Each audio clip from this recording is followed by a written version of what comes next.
नमस्ते साथीहरू, यस रोक्सेयर tips YouTube च्यानलमा तपाईँहरूलाई हार्दिक स्वागत गर्न चाहन्छु। आज पनि म नयाँ भिडियोको साथमा उपस्थित भएको छु। यस भिडियोलाई अन्तिमसम्म हेरी यस च्यानललाई लाइक, शेयर, सब्सक्राइब र नजिकै रहेको बेल आइकन दबाउन नभुल्नुहोला, ताकि नयाँ भिडियो अपलोड गर्न साथ तपाईँलाई नोटिफिकेसन प्राप्त हुनेछ। आज म विश्वको इतिहास सम्बन्धी महत्त्वपूर्ण 100 प्रश्नहरू लिएर आएको छु। यस भिडियोलाई अन्तिमसम्म हेर्नुहोला। प्रश्न नम्बर 1, म्याग्ना कार्टा जारी भएको सन् 1215 जुन 15। त्यसैगरी म्याग्ना कार्टामा कति दफा रहेका छन्? 63 दफा। म्याग्ना कार्टामा हस्ताक्षर गर्ने राजा जोन द्वितीय। त्यसैगरी म्याग्ना कार्टा कुन धारामा राजाका मन्त्री र कर्मचारीहरूले कानुन जान्नु र मान्नुपर्छ भनिएको छ? धारा 54। त्यसैगरी हामी राजाले कसैलाई पनि अधिकार वा न्याय बेच्ने छैनौँ, न्याय दिन इन्कार गर्ने छैनौँ भन्ने कुरा म्याग्ना कार्टाको कुन धारामा उल्लेख छ? धारा 40। प्रश्न नम्बर 6, औद्योगिक क्रान्तिको सुरुवात कहाँबाट भएको? बेलायत। यो धेरै पटक लोकसेवामा सोधिसकेको छ साथीहरू। यिनी सबै महत्त्वपूर्ण रहेका छन्। लोकसेवामा सोधिसकेका प्रश्नहरू मैले यसमा समावेश गरेको छु। त्यसैगरी प्रश्न नम्बर 6, समुद्रकी रानी भनेर चिनिने देश कुन हो? बेलायत। 8, बेलायतको औद्योगिक क्रान्तिलाई अर्को कुन नामले चिनिन्छ? यान्त्रिक क्रान्ति पनि भनिन्छ। त्यसैगरी पावर लुमका आविष्कारक को हुन्?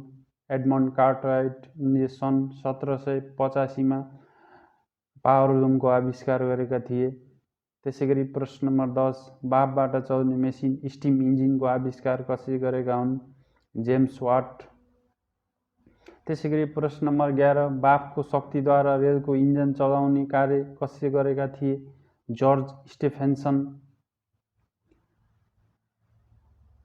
त्यसैगरी साथीहरू प्रश्न नम्बर 12, खानीमा काम गर्ने कामदारहरूको सुरक्षाका लागि सेफ्टी ल्याम्पको आविष्कार कसले गरेका हुन्? हम्फ्री डेभी।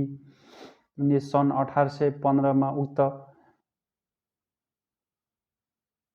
सेफ्टी ल्याम्पको आविष्कार गरेका थिए। त्यसैगरी प्रश्न नम्बर 13, आधुनिक फ्याक्ट्री पद्धतिका पिता कसलाई भनिन्छ? Richard Arkwright. त्यसैगरी प्रश्न नम्बर 14, वाटर फ्रेम नामक मेसिनको आविष्कार कसले गरेका हुन्? Richard Arkwright. त्यसैगरी प्रश्न नम्बर 15, धागो काट्ने मेसिनका आविष्कार कसले गरेका हुन्? जेम्स हरगिब्स। सन् 1764 धागो काट्ने मेसिनको आविष्कार गरेका थिए। त्यसैगरी प्रश्न नम्बर 16, काठको कपडा बुन्ने मेसिन फ्लाइङ सटलको आविष्कार कसले र कहिले गरेका हुन्? जोन के। उनले सन् 1793 काठको कपडा बुन्ने मेसिनको आविष्कार गरेका थिए। त्यसैगरी प्रश्न नम्बर 17, फ्रान्सको राज्यक्रान्ति कहिले भएको थियो? सन् 1789। यो पनि धेरैचोटि सोधिसकेको छ साथीहरू। यिनी सबै महत्त्वपूर्ण रहेका छन्। कुनै न कुनै लोकसेवाको इक्जाम अथवा अन्य इक्जाममा सोधिएका प्रश्नहरू रहेका छन् यिनीहरू साथीहरू। राम्रोसँग अध्ययन गर्नुहोला, एकदमै महत्त्वपूर्ण प्रश्न रहेको छ। त्यसैगरी प्रश्न नम्बर 18, फ्रान्सको राज्यक्रान्ति हुँदा त्यहाँका राजा को थिए? लुई 16औं। त्यसैगरी प्रश्न नम्बर 19, म नै राज्य हुँ भन्ने फ्रान्सेली राजा को हुन्? लुई 14औं। यिनीहरू पनि एकदमै महत्त्वपूर्ण छन्। यो धेरै पटक लोकसेवामा सोधिसकेका र अन्य सेवामा पनि सोधिसकेका प्रश्नहरू रहेका छन्। त्यसैगरी प्रश्न नम्बर 20, भ्रष्ट चर्चलाई नष्ट गरिदियो भन्ने विद्वान साहित्यकार को हुन्? भोल्टेयर। प्रश्न नम्बर 21, मानिस स्वतन्त्र जन्मिन्छ तर सर्वत्र साङ्ग्रोले बाँधिन्छ, यो भनाइ कसको? रुसो। यो पनि धेरै पटक सोधिसकेको छ साथीहरू। यिनी सबै महत्त्वपूर्ण रहेका छन्। त्यसैगरी प्रश्न नम्बर 22, फ्रान्सको राज्यक्रान्ति अर्को के नामले चिनिन्छ? बौद्धिक क्रान्ति। फ्रान्सको राज्यक्रान्तिका प्रमुख नाराका सिद्धान्त के थिए? समानता र भातृत्व। त्यसैगरी साथीहरू प्रश्न नम्बर 24, द स्पिरिट अफ ल नामक पुस्तकका लेखक को हुन्? मोन्टेस्क्यू। उनले सन् 1748 उक्त किताबको लेखन गरेका थिए। त्यसै गरी प्रश्न नम्बर 25, यदि रुसो नभएको भए फ्रान्सको राज्यक्रान्ति नै हुने थिएन भन्ने शासक को हुन्? Napoleon Bonaparte. प्रश्न नम्बर 26, फ्रान्सेली राज्यक्रान्ति कालमा त्यहाँ कुन नापतौल प्रणालीको प्रचलन थियो? मेट्रिक प्रणाली। यो चाहिँ फ्रान्सेली भाषाबाट नै आएको साथीहरू, मेट्रिक प्रणाली। त्यसै गरी प्रश्न नम्बर 27, फ्रान्सको संसदलाई के नाम थियो? State general. बेलायतको गौरवमय क्रान्ति। प्रश्न नम्बर 28, बेलायतको गौरवमय क्रान्ति कहिले भएको थियो? सन् 1688 त्यसै गरी प्रश्न नम्बर 29, अमेरिकी स्वतन्त्र सङ्ग्राम कहिलेदेखि कहिलेसम्म भएको थियो? सन् 1775 देखि 1783। सरी साथीहरू, यहाँ 85 भएछ, यहाँ वास्तवमा 83 हुनुपर्ने हो। 8 वर्ष भएको थियो। त्यसै गरी प्रश्न नम्बर 30, स्वतन्त्र अमेरिका निर्माणका लागि महत्त्वपूर्ण योगदान पुर्याउने विद्वान को थिए? स्यामुअल एडम्स, जोन्स एडम्स र थोमस पेन थिए। थोमस पेनको लिखित पुस्तक कुन हो? Common Sense. यो पनि महत्त्वपूर्ण छ। यी सबै महत्त्वपूर्ण रहेका छन् साथीहरू, कुनै न कुनै इक्जाममा सोधिसकेका प्रश्नहरू छन् यिनीहरू। त्यसै गरी प्रश्न नम्बर 32, अमेरिकी स्वतन्त्र सङ्ग्राममा विद्रोहीहरूलाई सहयोग गर्ने राष्ट्र? फ्रान्स। कुन सन्धि पश्चात अमेरिका औपचारिक रूपमा स्वतन्त्र भयो? भर्सायल। प्रश्न नम्बर 34, बोस्टन टी पार्टी कहिले भयो? सन् 1773। यो चाहिँ साथीहरू भारतबाट लगेको चिया चाहिँ समुद्रमा फालिदिएको काण्डलाई नै बोस्टन टी पार्टी भनिन्छ साथीहरू। त्यति बेला चाहिँ अमेरिकामा चाहिँ आन्दोलनको क्रममा भारतबाट लगेको चियाहरू समुद्रमा फालिदिएको काण्डलाई नै बोस्टन टी पार्टी भनिन्छ। त्यसै गरी 35, अमेरिकी स्वतन्त्र सङ्ग्रामका सन्दर्भमा स्वतन्त्रताको घोषणा तयार गर्ने व्यक्ति थोमस जेफरसन रहेका छन्। यिनी एकदमै महत्त्वपूर्ण प्रश्न रहेका छन् साथीहरू, हरेक परीक्षामा सोधिसकेका प्रश्नहरू रहेका छन्। त्यसै गरी प्रश्न नम्बर 36, अमेरिकी स्वतन्त्रताको घोषणा प्रारूप कसले तयार पारेका हुन्? Thomas Jefferson. प्रश्न नम्बर 37, अमेरिकाको प्रथम राष्ट्रपति को हुन्? George Washington. त्यसै गरी प्रश्न नम्बर 38, अमेरिकी इतिहासमा पहिलो पटक अश्वेत राष्ट्रपति हुने व्यक्ति को हुन्? Barack Obama. 44औं राष्ट्रपति थिए उनी। त्यसै गरी प्रश्न नम्बर 39, रुसी अथवा अक्टोबर क्रान्ति कहिले भयो? सन् 1917 यो साथीहरू अक्टोबरमा भएकाले अक्टोबर क्रान्ति पनि भनिन्छ। त्यसै गरी प्रश्न नम्बर 40, रुसी क्रान्तिको प्रमुख परिणाम के हो? साम्यवादको स्थापना। 41, रुसी क्रान्ति हुँदा त्यहाँका राजा को थिए? निकोलस द्वितीय। त्यसै गरी प्रश्न नम्बर 42, रुसका राजालाई जार भनिन्थ्यो भने रानीलाई के भनिन्थ्यो? जरिना। प्रश्न नम्बर 43, रुसमा बोल्सेभिक क्रान्तिको नेतृत्व कसले गरेका थिए? लेनिन। प्रश्न नम्बर 44, द्वितीय चरणको रुसी क्रान्ति अर्को के नामले चिनिन्छ? बोल्सेभिक क्रान्ति अथवा अक्टोबर क्रान्ति। प्रश्न नम्बर 45, प्रथम विश्वयुद्धको सुरुवात कहिले भएको थियो? सन् 1914 जुलाई 28 अस्ट्रेलियाले सर्बियामाथि आक्रमण गरेपछि प्रथम विश्वयुद्धको सुरुवात भएको थियो। त्यसै गरी प्रश्न नम्बर 46, प्रथम विश्वयुद्धको अन्त्य कहिले भयो? सन् 1918 नोभेम्बर 11 भर्साइलिज सन्धिपछि प्रथम विश्वयुद्धको सुरुवात भएको थियो। प्रश्न नम्बर 47, प्रथम विश्वयुद्ध कति दिन चलेको थियो? 1561 दिन चलेको थियो। त्यसै गरी प्रश्न नम्बर 48, प्रथम विश्वयुद्धमा नराम्रोसँग पराजित भएको राष्ट्र कुन हो? जर्मनी। प्रश्न नम्बर 49, प्रथम विश्वयुद्धमा जर्मनीका राजा को थिए? कैजर बेल्जियम जितिए। प्रश्न नम्बर 50 प्रथम विश्वयुद्ध हुँदा नेपालका प्रधानमन्त्री को थिए? चन्द्र शमशेर। यिनीहरू एकदमै महत्त्वपूर्ण रहेका छन् साथीहरू। त्यसैगरी प्रश्न नम्बर 51 प्रथम विश्वयुद्धमा नेपाली सेनाको नेतृत्व कसले गरेका थिए? बबर शमशेर। त्यसैगरी प्रश्न नम्बर 52 प्रथम विश्वयुद्धमा भिक्टोरिया क्रस पाउने नेपाली को हुन्? कुलवीर थापा। त्यसैगरी प्रश्न नम्बर 53 युद्धमा संलग्न भएर पनि बिना कुनै बढी क्षति लाभान्वित हुने पुगेको राष्ट्र अमेरिका रहेको छ। त्यसैगरी प्रश्न नम्बर 54 भर्सेलिस सन्धि कति वर्षको भएको थियो? 20 वर्ष। प्रथम विश्वयुद्धमा नेपालले कुन पक्षबाट लडेको थियो? बेलायत। 56 प्रथम विश्वयुद्धमा जर्मनी पक्ष राष्ट्रलाई के भनिन्थ्यो? Central power.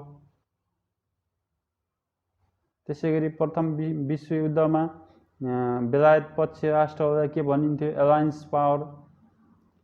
प्रश्न नम्बर 58 राष्ट्रसङ्घको स्थापना कहिले भयो? सन् 1920 जनवरी 10। यो चाहिँ प्रथम विश्वयुद्ध पछि राष्ट्रसङ्घको स्थापना भएको थियो भने साथीहरू द्वितीय विश्वयुद्ध पछि संयुक्त राष्ट्रसङ्घ, यसमा नझुकिनु होला। त्यसैगरी प्रश्न नम्बर 59 राष्ट्रसङ्घको स्थापना गर्न प्रस्ताव गर्ने व्यक्ति वुड्रो विल्सन। त्यसैगरी प्रश्न नम्बर 60 द्वितीय विश्वयुद्धको सुरुवात सन् 1939 सेप्टेम्बर 1 मा भएको थियो भने अन्त सन् 1945 अगस्त 11 मा भएको थियो। त्यसैगरी प्रश्न नम्बर 61 दोस्रो विश्वयुद्धमा जर्मनी पक्ष धर राष्ट्रलाई धुरी राष्ट्र भनिन्थ्यो भने 62 दोस्रो विश्वयुद्धमा बेलायत पक्ष राष्ट्रलाई मित्र राष्ट्र भनिन्थ्यो। त्यसैगरी 63 द्वितीय विश्वयुद्ध पश्चात शक्तिशाली बन्न पुगेका राष्ट्रहरू चाहिँ अमेरिका र रुस रहेका छन्। त्यसैगरी साथीहरू प्रश्न नम्बर 64 संयुक्त राष्ट्रसङ्घको स्थापना 24 अक्टोबर सन् 1945 मा भएको थियो। यो चाहिँ द्वितीय विश्वयुद्ध पछि संयुक्त राष्ट्रसङ्घको स्थापना भएको थियो भने साथीहरू प्रथम विश्वयुद्ध पछि राष्ट्रसङ्घको स्थापना भएको थियो, यसमा नझुकिनु होला। त्यसैगरी प्रश्न नम्बर 65 हिटलरको जन्म कहाँ भएको थियो? अस्ट्रियामा। प्रश्न नम्बर 66 हिटलरले बन्दी अवस्थामा लेखेको पुस्तक माई क्याम्प मेरो सङ्घर्ष थियो। यो पनि धेरै पटक सोधेको छु साथीहरू। अनि यो संयुक्त राष्ट्रसङ्घको स्थापना कहिले भयो? एकदमै महत्त्वपूर्ण प्रश्न रहेका छन्। 67 द्वितीय विश्वयुद्धमा नेपालको प्रधानमन्त्री जुद्ध शमशेर थिए भने प्रथम विश्वयुद्धमा चाहिँ चन्द्र शमशेर थिए। प्रश्न नम्बर 68 अमेरिकाद्वारा सन् 1945 अगस्त 6 मा जापानको हिरोसिमामा खसालिएको अणुबम लिटल बोय थियो भने 69 अमेरिकाद्वारा सन् 1945 अगस्त 9 मा खसालिएको अणुबम फ्याटम्यान। अगस्त 6 मा साथीहरू यसमा चाहिँ घोक्दिनु होला साथीहरू। 6 मा लिटल बोय सानो अनि अगस्त 9 मा यो 1945 हुँदै भयो साथीहरू। अगस्त 6 मा लिटल बोय, अगस्त 9 मा फ्याटम्यान।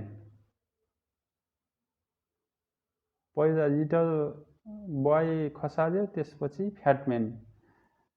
जस्तो लिटल भनेपछि सानो केटो बाट नै ठुलो मान्छे हुन्छ नि त भन्ने हिसाबले सम्झिनु होला। त्यसैगरी प्रश्न नम्बर 70 द्वितीय विश्वयुद्धमा सबैभन्दा पछि आत्मसमर्पण गर्ने राष्ट्र जापान रहेको छ। प्रश्न नम्बर 71 नेपालले संयुक्त राष्ट्रसङ्घको सदस्यता प्राप्त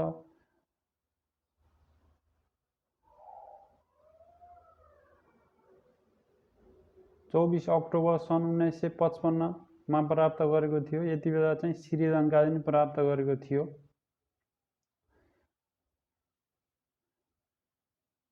त्यसैगरी प्रश्न नम्बर 72 भारत कहिले स्वतन्त्र राष्ट्र घोषित भएको हो? 15 अगस्त सन् 1947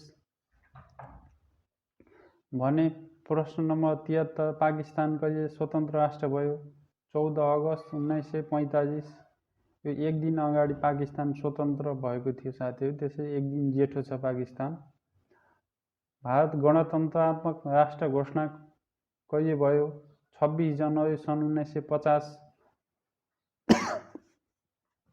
प्रश्न नम्बर 75 महात्मा गान्धीको जन्म कहिले कहाँ भएको थियो? 2 अक्टोबर सन् 1869 गुजरातको पोरबन्दरमा।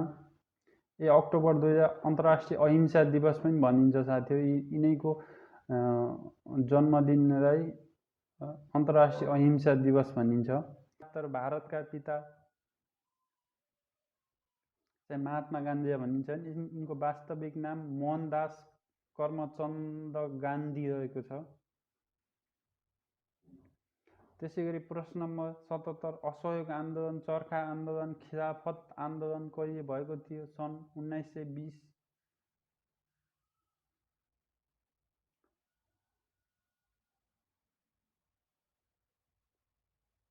त्यसै गरी प्रश्न number 78 division will be on my dead body, अर्थात् मेरो मृत शरीरमा नै भारतको विभाजन हुनेछ भन्ने राजनीतिज्ञ को हुन्? महात्मा गान्धी। प्रश्न नम्बर 79 महात्मा गान्धीको हत्या सन् 1948 जनवरी 30 नाथुराम गोडसेद्वारा गरिएको थियो। त्यसै गरी प्रश्न नम्बर 80 अङ्ग्रेज सरकारले रोयल एक्ट कहिले लागू गरेको थियो? सन् 1919। यति बेला जालियावाला काण्ड पनि भएको थियो साथीहरू। प्रश्न नम्बर 81 जालियावाला काण्ड सन् 1919 अप्रिल 13 भएको थियो। यो साथीहरू जालियावाला काण्ड भने चाहिँ इन्डियाको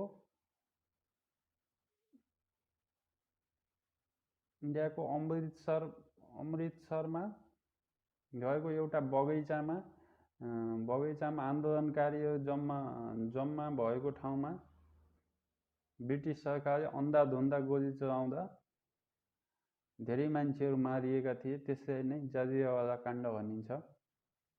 त्यसै गरी प्रश्न नम्बर 82 अङ्ग्रेजहरूले भारतमा आर्म एक्ट कहिले ल्याएका थिए? 1878 83। भारत स्वतन्त्रता सङ्ग्रामका 3 चरणहरू। उदारवादी युग सन् 1885 देखि 1905। यो चाहिँ जोडा मिलाउन आउन सक्छ साथीहरू। कतिदेखि कति उदारवादी, कतिदेखि कति उग्रवादी, कतिदेखि कति गान्धीवादी। यसमा नझुक्किनु होला। उदारवादी युग सन् 1885 देखि 1905 भने उग्रवादी युग सन् 1906 देखि 1918। 1919 देखि 1947 चाहिँ गान्धीवादी युग। त्यसै गरी प्रश्न नम्बर 87 सर्वप्रथम स्वराज शब्दको प्रयोग गर्ने व्यक्ति स्वामी दयानन्द सरस्वती। त्यसै गरी प्रश्न नम्बर 88 महात्मा गान्धीको नेतृत्वमा भारत छोड आन्दोलन क्वाइट इन्डिया मुभमेन्ट कहिलेबाट सुरु भयो? सन् 1942 जुलाईबाट। त्यसै गरी प्रश्न नम्बर 89 भारतमा आउने अन्तिम भाइसराय लर्ड माउन्टबेटेन रहेका छन्। त्यसै गरी प्रश्न नम्बर 90 300 वर्षसम्म स्वतन्त्रताको प्रतीक्षा स्वीकार्य छ, तर असत्य उपायबाट त्यसको प्राप्ति चाहिँदैन भन्ने विचारक को हुन्? महात्मा गान्धी। प्रश्न नम्बर 91 ऐतिहासिक प्रमाण प्राप्त हुन नसकेको मानव इतिहासको प्रारम्भिक चरणलाई के भनिन्छ? प्राग ऐतिहासिक युग अथवा हिमयुग पनि भनिन्छ। प्रश्न नम्बर 92 हिस्ट्री शब्दको उत्पत्ति कुन शब्दबाट भएको हो? युनानी शब्द। त्यसै गरी इतिहासका पिता भनेर कसैलाई भनिन्छ? हेरोडोटस, यिनी युनानका थिए। त्यसै गरी प्रश्न नम्बर 94 मिस्रको सभ्यता कुन नदीको किनारमा भएको थियो? नाइल। प्रश्न नम्बर 95 सर्वप्रथम तामा पत्ता लगाएको सभ्यता सिन्धु घाटीको सभ्यता रहेको छ। प्रश्न नम्बर 96 विश्वको सबैभन्दा प्राचीन धर्म कुनलाई मानिन्छ? हिन्दू। सनातन धर्म पनि भनिन्छ हिन्दू धर्मलाई। त्यसै गरी प्रश्न नम्बर 97 पुनर्जागरण आन्दोलनको युरोपको कुन देशबाट भएको हो? इटाली। प्रश्न नम्बर 98 डिभाइन कमेडी नामक पुस्तकका लेखक दाँते रहेका छन्। प्रश्न नम्बर 99 कागज र छापाखानाको आविष्कार कुन देशबाट भएको थियो? चीनबाट भएको थियो। त्यसै गरी प्रश्न नम्बर आजको लागि अन्तिम प्रश्न नम्बर 100 भारत आउने सामुद्रिक मार्ग पत्ता लगाउने व्यक्ति भास्को डी गामा रहेका छन्। साथीहरू आजको भिडियोमा यति नै साथीहरू। यस्तै नयाँ भिडियोको हेर्नको लागि यस च्यानललाई सब्सक्राइब गर्नु नभुल्नुहोला र नजिकै रहेको बेल आइकन पनि दबाउनुहोला ताकि नयाँ भिडियो अपलोड गर्न साथ तपाईँलाई नोटिफिकेसन प्राप्त हुनेछ। भिडियो मन परेको छ कि छैन कमेन्ट गर्नुहोला। धन्यवाद।